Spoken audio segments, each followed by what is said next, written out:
ایک بھائی کا سوال ہے، علی بھائی، مجھے ہر وقت موت کا ڈر لگا رہتا ہے، آخر اس کی وجہ کیا ہو سکتی ہے اور اس کا علاج کیا ہے؟ کیا یہ کوئی نفسیاتی بیماری ہے؟ سر اس تو چنگی گالی کوئی نہیں ہے کہ کوئی شخص اپنی موت کو یاد کرے. ہاں نفسیاتی بیماری والا ایک مسئلہ علیحدہ سے ہے، وہ واقعی بعض لوگ ایسے ہیں ان کو بڑے بڑے علماء کو یہ نفسیاتی بیماری رہی ہے، حالانکہ پوری پوری زندگی قرآن کی تفسیریں لکھتے رہے لیکن خدا پہ اتنا یقین نہیں تھا. کتنے، میں اب علماء کے نام نہیں لیتا، فوت بھی ہو چکے ہیں، وہ پھر وہ کہیں گے جی بے عزتی کر دی ہے. کئی علماء ایسے ہیں کہ پنکھے کے نیچے نہیں سوتے تھے کہ پنکھا ہی نہ گر پڑے، یہ بیماری بھی ہے. کئی لوگ جو ہیں وہ سفر نہیں کرتے ہوائی جہاز کا کہ کہیں ایئر کریش ہی نہ ہو جائے.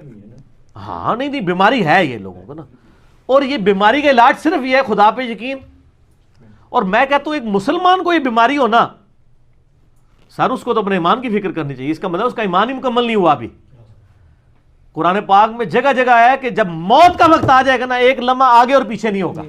یہ بات لوگ کرتے ہیں، یقین کسی کا نہیں ہے الا ماشاء اللہ. ٹھیک ہو گیا. اور یہ یقین ویسے اسی وقت بندے پہ آتا ہے جب بندہ موت کے منہ سے نکلے. میں ایک دفعہ نکلا ہوں نا تو مجھ سے کو پوچھے تو میں کہتا ہوں جی دنیا پوری مل کے بھی ایک بندے کو نہیں مار سکتی اگر اللہ نے اس کی زندگی رکھی ہوئی ہے، اور پوری دنیا مل کے کسی بندے کو بچا نہیں سکتی اگر اللہ تعالیٰ نے اس کے لیے موت مقرر کر دی. دیکھیں سورہ النساء میں آتا ہے کہ تم اپنے آپ کو مضبوط قلعوں میں بھی بند کر لو نا، موت وہاں بھی آ کے تمہیں رہے گی.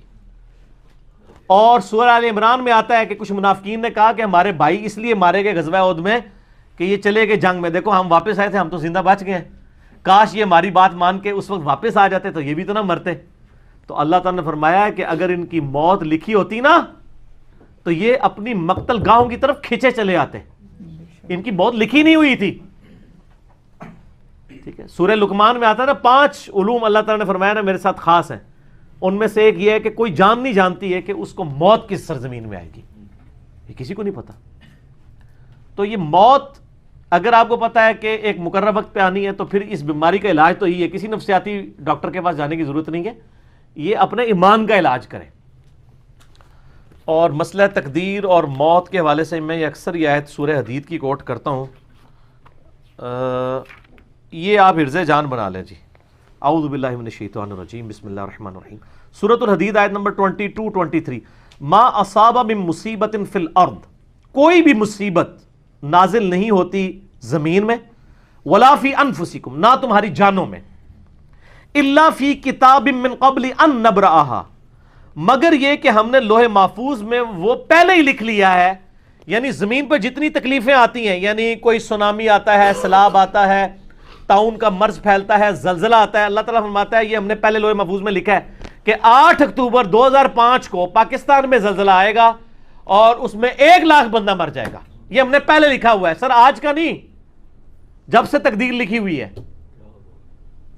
تمہاری جان میں بھی، یعنی کسی کو بلڈ کینسر ہونا ہے، کسی کے گردے فیل ہونے ہیں، کسی کو ہارٹ اٹیک ہونا ہے، کسی نے ایکسیڈنٹ میں مرنا ہے، کسی نے شیر کے منہ میں جا کے مرنا ہے، کسی نے ایئر کریش میں مرنا ہے، کسی نے سمندر میں ڈوبنا ہے. اللہ فرماتا ہے ہم نے یہ پہلے ہی لکھ دیا ہے، ہماری پیدائش ابھی پہلے. کیوں؟ ان ذالک علی اللہ یسیر، بے شک یہ اللہ پہ آسان ہے. یہ نہ سمجھنا کہ انٹرنل ریکارڈ کس طرح رکھے ہے، اللہ پہ بہت آسان ہے. لِكَيْ لَا تَأْسَوْا عَلَى مَا فَاتَكُمْ، یہ ہم نے اس لیے لکھ لیا تاکہ تم افسوس نہ کرو اس پر جو تم سے چھن جائے. کسی کی آنکھیں چھن گئی ہیں نا، وہ یہ افسوس نہ کرے یار میری آنکھیں کیوں لے لی.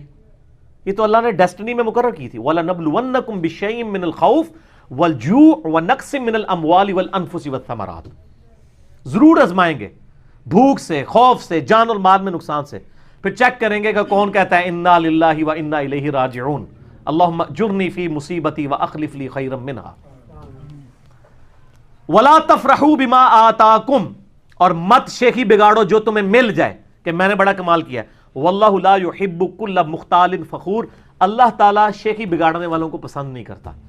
تو اللہ تعالیٰ نے فرمایا کہ ہم نے تقدیر میں چیزیں اس لیے لکھ لی تھی کہ بعد میں غم نہ کھاؤ. تو سر ہم غم نہیں کھاتے، دنیا میں آپ زندگی گزار ہی نہیں سکتے، کڑ کڑ کے مر جائیں گے. اگر ہر چیز کو آپ کیٹر فار کریں گے، یہ کیا ہو گیا میرے ساتھ، یہ کیا ہو گیا. لوگ کہتے ہیں، اگلے دن ایک بھائی کا فون آ گیا جناب، وہ کہتا ہے جی جب سے نمازیں شروع کی ہیں کاروبار ٹھپ ہو گیا ہے، یہ ہو گیا ہے، وہ ہو گیا ہے. کہتے پہلے رام خوری کر رہا تھا، خود بول رہا ہے، کہتا ہے رام خوری تھی، سکون کی زندگی تھی، جیسے ہی حلال خوری شروع کی ہے سب کچھ برباد ہو گیا. سر یہ آپ کو کس نے پڑھایا تھا کہ حلال خوری کرنے والا اور دین پہ چلنے والا دنیا میں موجوں کی زندگی گزارے گا؟ یہ کہانیاں تو آپ کو غلط کروائی ہیں نا ان وائزین نے. جامعہ ترمذی میں حدیث ہے سب سے زیادہ تکلیف نبیوں پہ آتی ہیں, اس کے بعد ان پر آتی ہیں جو نبیوں کے بعد اللہ کو سب سے محبوب ہوتے ہیں, اور اس کے بعد ان پر جو ان کے بعد سب سے بڑھ کے محبوب ہوتے ہیں. سر یہ آپ کو جو کہانیاں کراتے ہیں نا جی آپ اللہ کے راستے پر آ جائیں کوئی تکلیف نہیں آئے گی, نہ نہ نہ, تکلیفیں تو آئیں گی. ہاں آپ کو حوصلہ مل جائے گا صبر کرنے کا. وہ تکلیف یقین کریں آپ راستے پر نہ بھی آتے نا, جو تکلیف آپ کے مقدر میں ہے نا وہ آنی ہے, وہ ٹلنے والی نہیں ہے, وہ اللہ نے آزمانا ہی آزمانا ہے, اور چیک کرنا ہے کہ کون گاڈ کو رسپانس کرتا ہے اور کون رونا پیٹنا ڈال کے بیٹھ جاتا ہے. نبی علیہ السلام پہ تھوڑی تکلیفیں آئی ہیں. 3 بیٹیاں آپ نے اپنے ہاتھوں سے دفن کی ہیں, اپنی بیٹے دفن کیے ہیں 3, ٹھیک ہے, اور جو جن کو بیٹا بنایا حسن حسین کو ان کے بارے میں پہلے ہی جبریل آ کے بتا گئے کہ دونوں مار دیے جائیں گے. ٹھیک ہے, بیٹی کو بتا رہے ہیں میرے وفات کے فوراً بعد تو نے مر جانا ہے. ساری بخاری مسلم میں حدیثیں موجود ہیں. تو تکلیفیں تو کاٹی ہیں. صحیح مسلم میں آتا ہے کہ طائف کے موقع پر اتنے پتھر لگے کہ خون مبارک سے نالین شریف بھی جو ہیں وہ بھر گئے. ٹھیک ہے, اور مسلم کے الفاظ ہیں کہ اللہ تعالیٰ نے پہاڑوں کا فرشتہ بھیجا کہ یا رسول اللہ حکم دیں یہ طائف کے لوگوں کو مسل دیں اس کے اندر. آپ فرمایا کہ چلو یہ نہیں تو ان کی آنے والی نسلیں تو اسلام قبول کریں گی. اور پھر لوگوں نے دیکھا ہے طائف میں بھی اسلام پہنچا ہے. بنو ثقیف تھے نا, انہوں نے اسلام قبول کیا. ابو عبیدہ ثقفی صحابی ہیں, اور انہی کا بیٹا ہے مختار ثقفی جس نے قاتلین حسین سے بدلہ لیا. اسی بنو ثقیف میں اگر حضور اسی وقت کہہ دیتے تو ختم ہو جاتے. تو یہ نہیں ہے, یہ اللہ کو پتا ہوتا ہے کس کو کس وقت ہدایت ملنی ہے. ٹھیک ہو گیا جی.